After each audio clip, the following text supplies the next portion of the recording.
We have so far explored many and varied subjects regarding the Quran and Hadiths, based entirely upon the Mohammedan Muslim records. We shall be dealing with a great many more subjects, especially regarding the compilation, collection and formation of the Quran in the 300 years after the death of Muhammad, all of which will be based entirely upon the Mohammedan records themselves. Can you, nonetheless, give us your conclusions about the Quran? Before I answer your question, I would like to repeat once more the following facts. No human being is born evil. Young children, toddlers' age, before they have had their minds corrupted, indoctrinated and programmed, do not distinguish between color, race, gender, ethnicity, religion or political affiliations. They are all totally innocent. Every human being is a product of indoctrination by their parents, their siblings, their family, and their culture.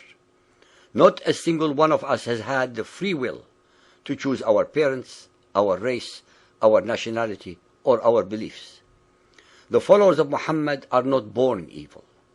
They are programmed to be evil, to hate, and to discriminate against all those who do not believe as they do.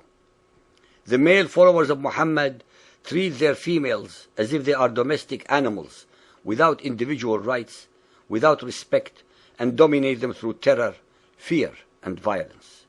Muhammadan Islam is theocratic, and hence does not allow for the freedoms of conscience, of political rights, of religious rights, of democracy, of individual human rights and dignity, etc. All you have to do is look at the 55 so-called Muslim states in the world today, and you already have your answer. It is the Quran which instructs them to hate 87% of humanity because they do not believe in Allah and in Muhammad as his messenger. It is the Quran which discriminates against the women followers of Muhammad and treats them like chattel. It is the Quran which forbids the followers of Muhammad from reading and exploring the beliefs and religions of other people, lest they find out the facts and the reality about itself. It is the Quran which divides humanity into two camps, that of the believers, Dar al-Salam, against that of the unbelievers, Dar al-Harb. It is the Quran which mandates that the whole of humanity has to become Muhammadan Muslim, or under Muhammadan Islam, by conversion, by submission, or by slaughter.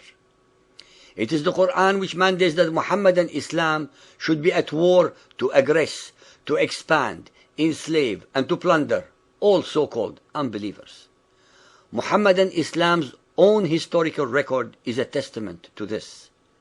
It was Muhammad in his Quran who 1400 years ago unilaterally declared war against all other human beings on earth who do not believe as he does.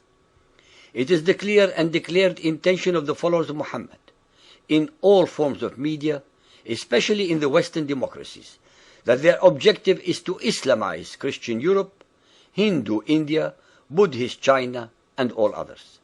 One cannot find a single applicable, merciful, or compassionate verse in the Quran towards any and all unbelievers. Muhammadan Islam and its male followers exhibit an obscene degree of hypocrisy, of mendacity, and of racism, compounded with a pathological and depraved indifference to reality, to facts, to mercy, to compassion, to veracity, to loyalty, to friendship, and to language. While Muhammadan Muslims in our democracies demand that the rights of religious traditions, they forbid the same rights to Christians, Buddhists, Hindus, Jews, and animists among them.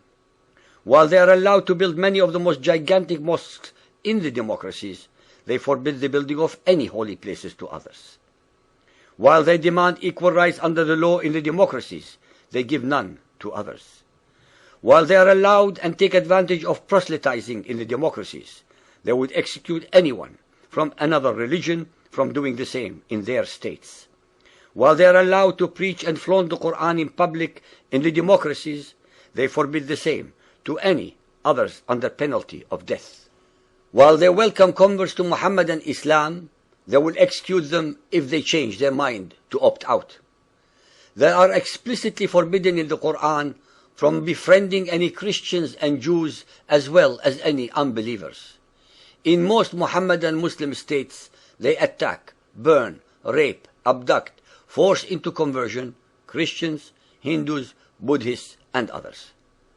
98% of all acts of terror in the world today, such as hijackings, suicide bombings, blowing up trains, cars, buildings, etc., invariably against defenseless and innocent civilians in Europe, Asia, America, and Africa are conducted by the peace-loving followers of Muhammad. Islam does not mean peace. In Arabic, Islam means only submission, submission to Allah. That is why they want the whole of humanity to submit either to Allah or to themselves. They want to drag the whole of humanity down to their level, the abyss of ignorance, of stupidity, of hate, and of discrimination. Mohammedan Muslims are the clones of Muhammad even after 1400 years.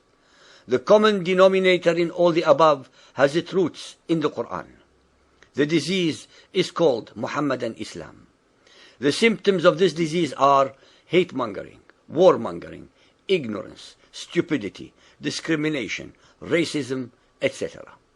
This disease is propagated through the so-called religious leaders such as mullahs, imams, ayatollahs, etc. in their madrasas, the religious schools, their education system, and their media. This disease attacks the brain centers of the followers of Muhammad, especially the areas of logic, mercy, and compassion, turning them into zombies, the living dead. The source of this disease is a virulent virus called the Quran. No compassionate and merciful divinity would have produced the discrepancies, hate-mongering, war-mongering, discrimination, historical and character dislocations, mendacities, abnormalities, inconsistencies, time and space displacements, and grammatical errors that permeate the Quranic verses. In fact, every letter, every word, every verse, and every chapter in the Quran are the product of Muhammad's personal thoughts and imaginings, his own alter ego, cleverly projected into the unsuspecting mouth of Allah, the supreme pagan rock god of Mecca, embedded in the corner wall of the Kaaba, called the Black Stone. There is, in the final analysis, absolutely nothing divine about the Quran. And any follower of Muhammad who would attempt to challenge these statements and conclusions based entirely on the records authored by the Muhammadans themselves will have the same probability of success as a snowflake in Muhammad's inferno. The Quran is satanic. Its fundamentalist followers have no choice but to be the same.